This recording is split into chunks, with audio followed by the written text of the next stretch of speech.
Continue our chapter number 2 constitutional design.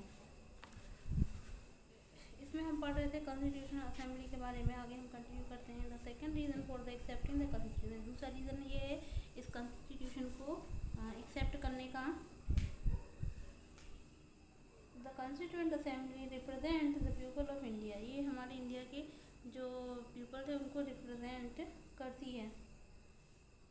The people of India, there was the no universal adult franchise at that time, उस समय universal adult franchise नहीं थी। So the constitution assembly could not have the could not choose the directly, इसलिए जो assembly थी उसको directly choose नहीं किया जा सकता था। By the all the people of India, हमारी इंडिया के सारे लोग उसे एक साथ नहीं चूज़ कर सकते थे।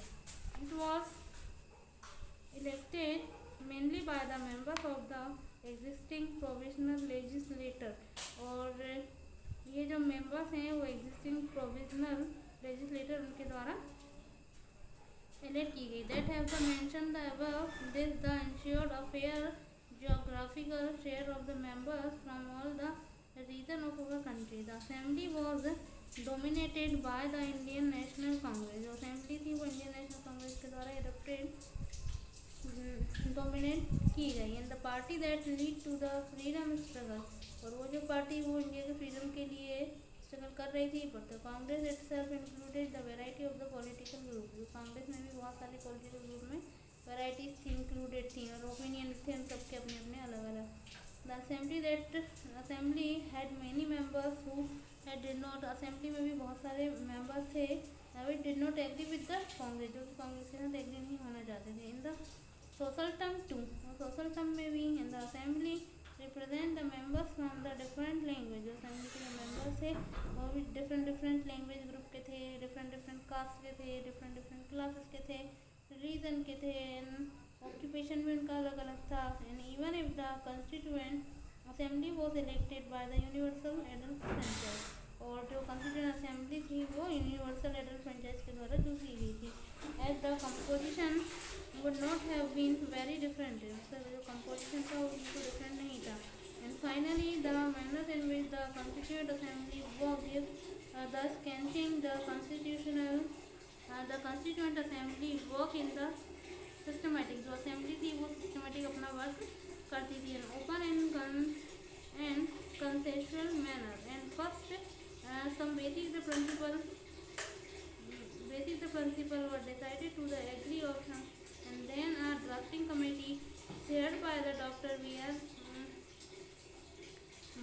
Ambedkar prepared a draft constitution, जो B.R. अम्बेडकर थे उन्होंने जो कॉन्स्टिट्यूशन था उसका ड्राफ्ट तैयार किया for the discussion. And the several round of through the discussion and took place on the draft constitution, और जो कॉन्स्टिट्यूशन था उसको ड्राफ्ट किया। The constitution for the discussion, the several round through the discussion took place, इसके लिए बहुत सारे जो राउंड थे वो डिफरेंट टाइप के राउंड लिए गए, एंड डिस्कशन भी काफ़ी किए गए। And draft the constitution clauses by the clauses, more than the 2000 amendment, इसमें कम से कम 2000 से ज़्यादा अमेंडमेंट किए गए। And were consider the members deliberate the 114 days, the separate the over 3 years. Every document presented the several was spoken in the Constitutional Assembly that has recorded for the preserved, and these are called the Constituent Assembly. इसे Constituent Assembly कहा गया है। Debate they are printing, these debated are the 12 bulky volumes, and these debates provided the original and the behind every provision of the constitutional. These are used to interpret the meaning of the constitution. इसके बाद हम देखेंगे guiding value of the Indian constitution, India के constitution के लिए जो assembly थी उसको गाइडेड किया गया। किसके द्वारा गाइडेड किए गए वो हम देखेंगे।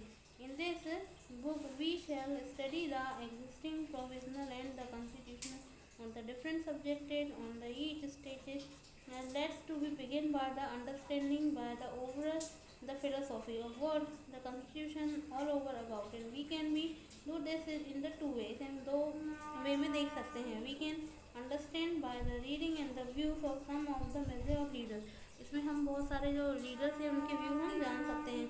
अबाउट द ऑन फिलोसॉफी, इसमें उनकी खुद की फिलोसॉफी क्या कहती है ये हम समझ सकते हैं। It is this is what the preamble to be constitution does, मतलब कॉन्स्टिट्यूशन की जो प्रियम्बल है वो क्या कहती है वो भी हम इसमें देख सकते हैं। Let's turn these one by one, इसे हम वन बाय वन पढ़ेंगे। The dream and the promises, सबसे पहले हम इसके ड्रीम और उसके प्रोमिसेस देखेंगे। Some of you may have the notice the name missing from the sketches, यहाँ पर कुछ स्केचेस दिए गए हैं, इसमें जो कुछ नेम्स हैं वो हम देख सकते हैं जो कि इन्होंने जो कमेटी के सदस्य थे। The makers of the constitution and Mahatma Gandhi he was not a members of the constitution assembly, जो महात्मा गांधी थे वो कॉन्स्टिट्यूशन असेंबली के मेंबर्स नहीं थे। Yet there were the many members who follow the vision, परंतु फिर भी उनके विजन को लोग फॉलो करते हैं। And writing in his magazine the young India, उन्होंने अपनी यंग इंडिया जो पुस्तक थी उसमें लिखा है 1931 में, he had the spelled out and what we wanted to the constitution to do, हम कॉन्स्टिट्यूशन के थ्रू क्या करना चाहते हैं वो उन्होंने इसके थ्रू एक्सप्रेस किया। It's enough for today, we will continue tomorrow. Thank you so much.